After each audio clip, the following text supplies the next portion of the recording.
It doesn't really look like feminism really was the main culprit in all the cultural attacks that we've seen on Western man. This was always a useful scapegoat. The blame for cultural attacks on the status of the Western man were often misleadingly put on misguided feminists and their agenda. Can we see the bigger picture now?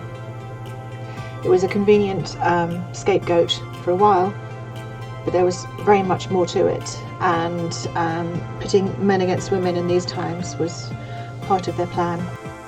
Lazy thinkers have done very little else but blame all the woes of bringing Western man down, feminising him, on feminism. There's far much more to it than that, as we can see with the pulling down of statues and things now. The real envy was really to do with position of ownership of women globally, and the fact that maybe women didn't really want to be cattle for the New World Order.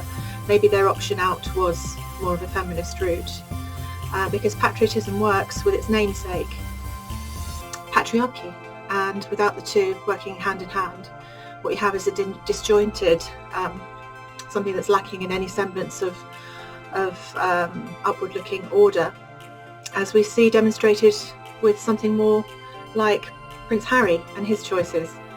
I mean, every girl wants to be a princess. Every British girl would have dreamed of marrying a prince. Not every, but it's not uncommon. It was in all the fairy tales before they started changing them. These were the old archetypes that they'd messed around with, and this wasn't feminist work. This was the global order work. This was New World Order work, because they were jealous of the European man, because freeing up the market was more important. The people who'd sidled into power had no sense of loyalty to nation or the inhabitants of the people that they were monopolising and capitalising on.